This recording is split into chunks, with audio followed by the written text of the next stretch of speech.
Chers potes, chers amis, chers camarades, salut à tous. On est sur le deuxième épisode avec Mehdi et Thomas de La Gauche en PLS. Bonsoir à tous. Deuxième épisode de notre super podcast. Alors je vous rappelle, Mehdi, qui est le macroniste des deux. Son Twitter c'est Mehdi, M-E-H-D-I, _ Mamedi, M-A-H-A-M-M-E-D-I. Et moi c'est Thomas, avec Thomas, _ Babor, comme Twitter. Petit blanc. Alors, Mehdi, de quoi on va parler aujourd'hui ? Alors, aujourd'hui, nous avons un programme assez riche parce qu'on va commencer par la polémique sur le drapeau européen et donc la polémique qui a eu lieu entre Mélenchon et, on va dire, En Marche au sens large, notamment François de Rugy. On va ensuite parler de l'affaire Weinstein et de ses conséquences jusqu'ici. On parlera notamment donc du fameux hashtag Balance ton port. Ensuite, nous aurons donc comme d'habitude notre minute carte blanche. Donc moi je vous parlerai donc on va dire de la séparation, le divorce chez les fachos entre le FN et Florent Philippot.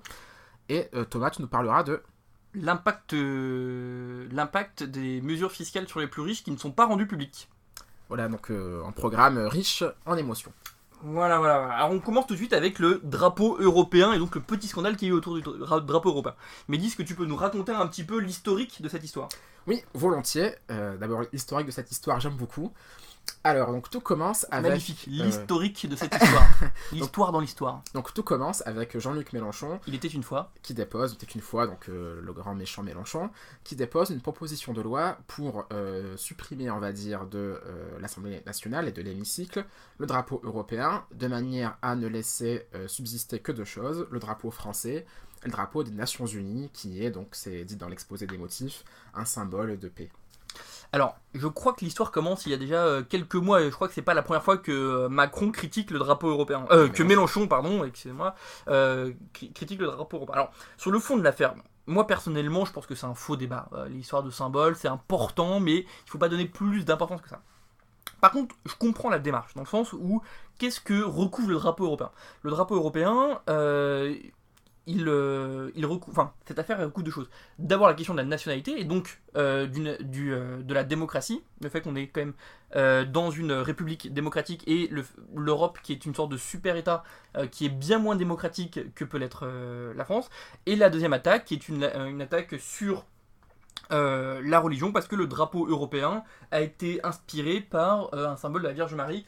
Et alors je vais regarder mes notes et tricher un petit peu, il y a deux noms qui ont été faits. D'abord en 1949, donc le Conseil de l'Europe avec Robert Bichet parle des valeurs spirituelles et morales qui seraient nécessaires à l'élaboration d'un drapeau européen et de symboles européens. Donc dans le terme de spiritualité, on a bien une référence à la religion. On a ensuite en 89 Arsène Heitz qui se dit très fier que le drapeau de l'Europe soit celui de Notre-Dame. Et Jean-Paul Michel Gabriel Lévy, qui lui aussi se réfère à la religion pour parler de ce drapeau étoilé. Effectivement, quand on regarde, si vous pouvez regarder sur internet, il y a une gravure de la Vierge Marie avec des étoiles au-dessus d'elle, et c'est aussi un passage de l'Apocalypse. Je crois que je l'ai là. Un grand signe parut dans le ciel, une femme enveloppée de soleil, la lune sous ses pieds et une couronne de 12 étoiles sur sa tête. Alors donc merci Thomas pour ces explications. Alors moi je suis pas tout à fait d'accord comme vous vous en doutez. Moi en ce qui me concerne, j'estime qu'il faut distinguer ce qui a pu se passer dans la tête de ceux qui ont établi un symbole et dans son acceptation commune. Je m'explique. Mélenchon c'est le premier à faire référence au drapeau tricolore, au drapeau de la République. Or on sait très bien, donc le drapeau tricolore bleu blanc rouge donc porte sur la couleur blanc symbole de la royauté et donc le rouge et le bleu les couleurs de Paris. Aujourd'hui... Alors le rouge et le bleu, le rouge c'est l'histoire du drapeau communiste, c'est le drapeau des luttes, et le bleu c'est le drapeau républicain. Bah non, je me permets d'insister, lorsque l'on crée ce drapeau en 1789, donc aux prémices de la Révolution, c'est bien pour dire, lorsqu'on instaure une monarchie parlementaire, en tout cas c'était ce qui était voulu, à ce moment-là, bon après ça a un petit peu changé comme on le sait, il était très clairement établi que le blanc concerne, en tout cas fait référence à la royauté. Il y a la Vierge Marie, moi j'ai entendu ça aussi, que c'était la couleur de... possible qu'indirectement, la royauté elle-même faisant référence à la Vierge Marie, possible. Mais en tout cas, donc, nous avons bien un drapeau donc, de la France, qui est un drapeau initialement qui fait référence à la royauté.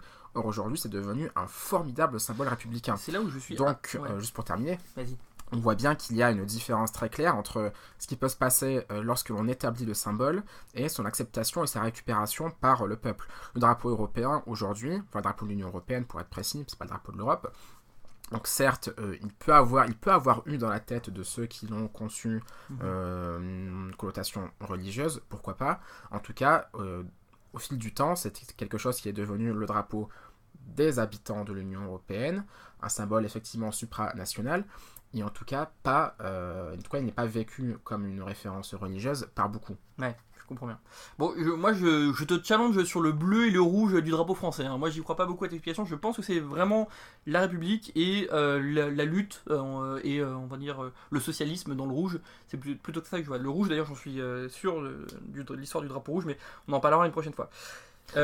Juste pour finir sur ce sujet, donc en fait ce qu'il faut bien comprendre, c'est que moi, effectivement, on pourra faire des vérifications, mais moi, je suis quand même assez sûr de moi. On est bien sur un drapeau qui, d'une part, le blanc, c'est le royauté, rouge et bleu, les couleurs de Paris.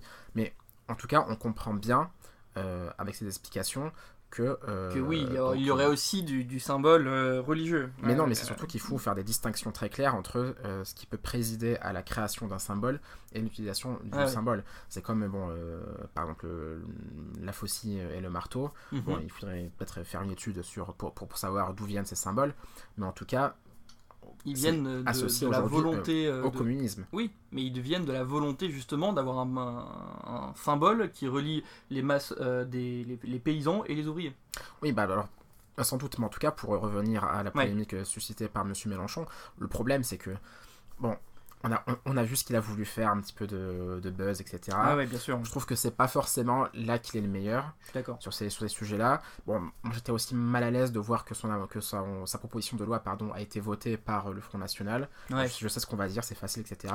Mais cela dit, c'est un fait. Et je trouve ça un petit peu étonnant de s'attaquer. Comment dire, c'est pas comme ça qu'il va convaincre beaucoup de gens. Qu'il est, on va dire, apte à diriger le pays. Je suis d'accord avec toi, il y aura des meilleurs coups de buzz, Mélenchon est capable. Alors, on passe à la seconde affaire qui est l'affaire Weinstein. Est-ce que tu veux nous restituer un petit peu l'histoire et on continue là-dessus ? Alors, bien sûr, donc pour faire bref, comme vous êtes sûrement tous déjà au courant, on a un journaliste américain donc, qui est, pour la petite histoire, le fils adoptif j'ai oublié le nom. En tout cas, bref. D'un grand cinéaste américain. Et donc qui a enquêté sur une multitude d'actrices qui ont été victimes de harcèlement, d'agression selon les cas, voire de viol, par donc, le producteur Weinstein, qui est l'une des sommités d'Hollywood, un gros donateur du Parti démocrate, donc bref, un peu une espèce de parangon d'artistes, enfin en tout cas de producteurs ultra puissants, etc., et progressistes, en tout cas qui se veut comme tel. Alors, scandale... Je crois qu'il a même participé à des manifestations féministes. Tout à fait, donc c'est vraiment... voilà. Alors, le scandale, c'est que donc il y a notamment les faits, qui sont eux-mêmes d'une gravité assez extrême, mais surtout le fait que beaucoup pensent, enfin en tout cas ce qui a fait polémique, c'est que il semblerait qu'en fait dans le petit milieu, dans l'intelligentsia d'Hollywood et américaine en général, tout le monde était au courant. Donc c'est ça le plus scandaleux. Et en fait, c'est là d'où est venue la polémique sur le MeToo et du coup, ce qui est devenu en France le hashtag MeToo aux États-Unis et le hashtag Balance ton porc en France, c'est cette volonté de parler, de dire les choses, de s'exprimer sur le sujet, notamment d'inciter les femmes à ne pas laisser les tabous s'installer, ne pas laisser la honte s'installer dans leur camp. Oui, ça c'est effectivement ce qui est très très très important. Bon là, comme vous le savez, nous sommes un mélenchonien et un macronien qui débattons. Là, je pense qu'on se rejoindra assez facilement. C'est qu'il y a un grand problème dans notre société, c'est que souvent les femmes qui dénoncent des faits de harcèlement sexuel ou d'agression, notamment dans le milieu donc, du travail, souvent on voit leur carrière freiner, si ce n'est pas pire. Parfois elles doivent démissionner par leur travail. Et c'est vrai qu'on doit progresser en termes de recueillement de la parole des victimes. Et donc en tout cas, c'est le mérite donc de ces hashtags comme MeToo, etc., ou Balance ton porc, c'est effectivement de libérer une parole. Alors après, moi je pense qu'il y a un petit sujet quand même, c'est que autant je suis tout à fait d'accord pour qu'on libère la parole, qu'on décrive bien effectivement ce que peut être le quotidien d'une femme parfois dans certains milieux, même de façon de manière générale. Mais après, il faut faire attention. Moi, je suis un petit peu mal à l'aise, je dois dire, lorsque je vois qu'on cite nommément des personnes. Là, il y a un petit risque de dérapage, il y a un petit risque de règlement de compte, etc. voilà, moi je suis un petit peu circonspect quand on cite nommément des personnes. Alors, je suis d'accord avec toi, effectivement, il y a un risque à faire de ce qu'on appelle du shaming. C'est très classique aux États-Unis, ça se fait énormément. En France, on est beaucoup moins à l'aise. Pourquoi ? Parce qu'en France, on est un pays républicain et qui pense que tous les problèmes politiques se règlent en faisant des lois. Il y a des lois contre le harcèlement, en fait. On n'a pas le droit d'harceler des gens, on n'a pas le droit de les menacer, on n'a pas le droit de les virer parce qu'ils ont refusé de coucher avec vous. Effectivement, il y a des lois là-dessus. La réalité, elle est tout autre. C'est-à-dire que quand une femme aujourd'hui va déposer une plainte au commissariat sur ce genre de choses, sa plainte n'est jamais prise en compte. Et les policiers ont bien d'autres affaires à s'occuper. C'est pour eux pas du tout problématique et pas du tout prioritaire. Typiquement, aujourd'hui, un policier va préférer prendre du temps pour arrêter un dealer de shit plutôt qu'une femme qui se fait harceler dans la rue ou chez elle. Et ça, c'est très problématique. Et du coup, la vraie question, elle est là. C'est-à-dire que où sont la priorité pour l'État ? Où est la priorité pour l'État ? Est-ce qu'on veut vraiment lutter contre le harcèlement ? Si oui, qu'est-ce qu'on fait ? Et s'il ne se passe rien, si la police ne fait pas son travail, et aujourd'hui la police ne fait pas son travail en termes de matière de discrimination de genre, il faut passer à autre chose, et il faut faire un peu malheureusement d'illégalisme pour pouvoir y arriver. Moi je crois que c'est une solution, c'est pas la meilleure, clairement c'est pas la meilleure. Moi je préfère être légaliste, je préfère être républicain, je préfère que la loi règle les problèmes, mais quand ça ne marche pas, il faut trouver des chemins contournés pour pouvoir régler le problème politique. Alors je suis assez d'accord, après faut encore une fois, bon moi je persiste sur le fait que citer des personnes nommément ça comporte des risques, notamment on peut penser à des formes de lynchage Attendez, on parle de lynchage contre l'histoire de viol, d'agression, de gens qui perdent leur travail. Mais là aussi, le rapport de force... Ah bien sûr, je suis tout à fait d'accord. Alors après, donc, tu disais des choses assez intéressantes sur le fait que les policiers ne soient pas forcément très bien formés pour recueillir la parole, etc. Moins qu'on puisse dire. Alors après, bon, ça c'est tout à fait vrai, mais il y a aussi une chose qu'il faut dire, c'est que moi j'ai regardé un petit peu comme ça pour préparer cette émission, parce qu'on travaille, on dirait peut-être pas comme ça. Parce énormément, on travaille énormément toute la nuit, là, on est là. Parce que ça a l'air naturel quand vous nous écoutez. Faut dire aussi qu'on est particulièrement intelligent et particulièrement cultivé par les sens, médias. Bon, en tout cas, voilà, pour avoir regardé un petit peu des... Enfin, j'ai entré sur mon smartphone le hashtag Balance Topper, etc. Ouais. Le problème, c'est qu'il y a des faits qui, en fait, si on s'arrête à la législation stricte, mais c'est peut-être un problème, ne relèvent pas du harcèlement. Je m'explique. Déjà, dans le harcèlement, il y a une notion de répétition. Bon, après, on peut parler effectivement d'agression sexuelle. Mais par contre, bon, il y a... Je ne vais pas forcément décrire dans les détails, mais j'ai pu lire par exemple des témoignages de personnes qui disaient, enfin de femmes, qui disaient, voilà, donc mon supérieur est venu, me met la main sur l'épaule, etc. Ça, en droit strict, c'est très difficile de faire condamner quelqu'un parce qu'il vous a mis la main sur l'épaule. Ouais. Même si on comprend bien l'intention cachée derrière le geste. Donc effectivement, moi je pense plutôt qu'effectivement ce qui est... Parce que ce serait aussi très compliqué de commencer à pénaliser des gestes de ce type-là. Il ne faut pas aussi faut pas croire non plus que les solutions miracles existent. Mais juste pour terminer, et après je te laisse parler. Pour moi, l'essentiel, c'est vraiment de faire de l'éducation. Il faut que dès le plus jeune âge, on arrive à éduquer donc les filles et les garçons, parce que je pense que c'est pas, il faut pas entrer dans une guerre des sexes, c'est pas vraiment le sujet. Mais en tout cas, il faut éduquer les filles et les garçons. Il faut éduquer les filles et les garçons, donc à vivre ensemble, à vivre en communauté. Et je pense que c'est vraiment cela la solution. Ouais. On paye effectivement le fait de refuser, les gouvernements successifs qui n'ont pas abordé les questions de genre, qui n'ont pas abordé les questions de féminisme à l'école, et aujourd'hui on le paye, et du coup ça prend la forme. Je pense qu'on n'a pas fait le tour du sujet, parce qu'effectivement la question du féminisme, de manière générale, il nous faudrait des années pour y répondre, mais il faut qu'on avance. Alors, le point que tu voulais suivre, c'était le point sur Philippot et sur la ligne Philippot. Qu'est-ce que tu voulais nous raconter là-dessus ? Alors, ma carte blanche. Donc, comme vous le savez, il y a eu un très grand débat pour savoir est-ce que les électeurs du FN sont-ils des racistes ou pas. Alors... Spoil, oui. Alors, il y en a qui ont pu dire oui, il y en a qui ont pu dire non, il y en a qui ont pu dire non, mais en fait, c'est parce qu'ils sont malheureux, etc., à cause de la mondialisation, mais en fait, ils sont pas racistes, etc. Alors, moi, bien. Voilà, et on a tous au moins un ami FN qui n'est pas raciste, pour paraphraser le fameux ami noir. Alors, donc pour en revenir à cette question, oui, il y a des gens qui ont pu dire la ligne Philippot, effectivement, entre guillemets, de dédiabolisation. Je trouve qu'on a été très complaisant en acceptant cette dédiabolisation, qui était plus une dédiabolisation. Moi je trouve que c'est pas sympa. Ouais, moi je trouve que c'est pas sympa du tout pour le diable d'être comparé à Marine Le Pen, et je refuse ce terme. Oui, donc ça c'est peut-être, mais effectivement peut-être qu'un jour des satanistes pourront porter plainte contre Le Pen. En tout cas, je les encourage à le faire. Et bon, pour en revenir à cette question, moi je trouve ça assez intéressant parce que comme tout le monde le sait, il y a eu un divorce entre Marine Le Pen et Florent Philippot.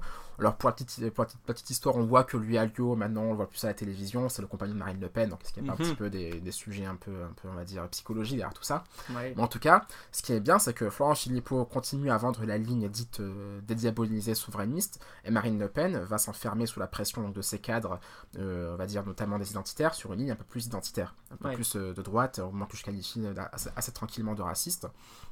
D'accord. Et donc voilà. Donc il va y avoir des élections bientôt, les prochaines élections européennes en 2019, municipales en 2020, etc. Et donc on va pouvoir voir laquelle de ces deux lignes est majoritaire. Et donc on pourra enfin trancher ce fameux débat. Est-ce que les électeurs, en tout cas du FN, sont-ils racistes? On verra la proportion qui suit Florent Philippot dédiabolisé. Là vous ne me voyez pas mais je fais des guillemets avec mes doigts.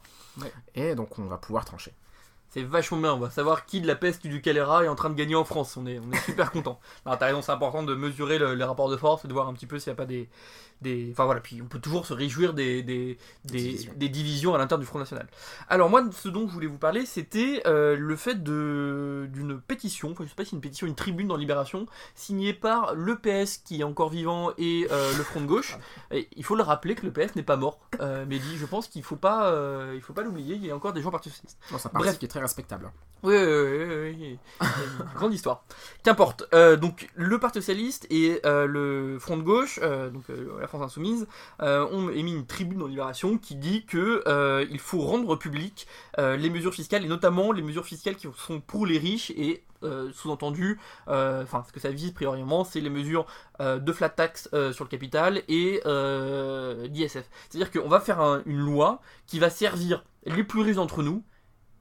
Et on sait absolument pas si ça va être utile ou pas. À part rendre plus riches les plus riches, ça n'a aucun sens, ça n'a aucun intérêt, personne ne sait à quoi ça sert, mais ça va faire plaisir à cet électorat de droite et de riche de Macron, et je trouve ça scandaleux d'un point de vue personnel, mais je suis sûr que notre ami macroniste va trouver ça formidable. Alors, formidable, bon, peut-être pas, mais en tout cas, essayons de poser un petit peu les choses.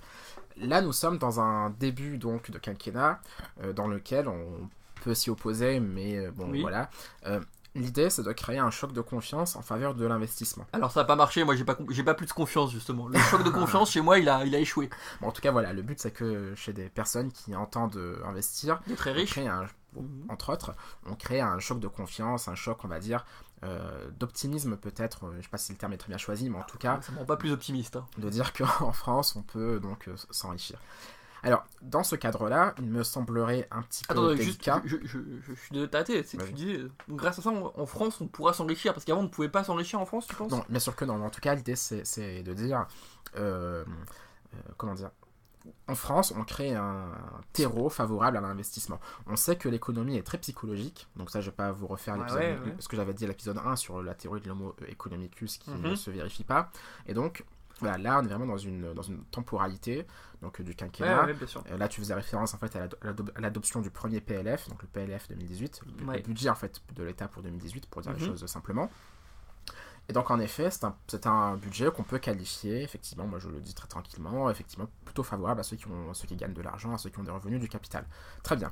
Maintenant, comme je le disais, le but, c'est de créer un choc de confiance pour relancer la machine économique. Si on adopte ce type de mesures, déjà, encore une fois, moi je suis toujours assez mal à l'aise avec l'idée de personnaliser les choses, donc de nommer des gens, dire Monsieur X, Madame Y gagne tant d'argent grâce à la famille des 500. C'est un peu, moi je suis un petit peu circonspect sur ces méthodes-là. Et deuxièmement, en fait, il faut nommer les agresseurs. On casse le choc. D'abord, là en l'occurrence, ce ne sont pas des agresseurs. En fait, on casse le choc de confiance. D'accord. On casse le choc de confiance. Donc voilà, moi je suis pas très favorable à cette idée, mais qui en fait, je la comprends en fait sur le principe. Je suis pas opposé, mais bon, en tout cas voilà, elle ne me paraît pas à propos dans la temporalité du quinquennat. Ouais, donc c'est la théorie du ruissellement. En espérant donner beaucoup d'argent aux gens, en faisant plaisir aux plus riches, on espère que ça se déverse et qu'il y aura encore plus d'argent qui soit. Non, c'est une théorie en fait que voilà, il faut tenter d'encourager les investisseurs.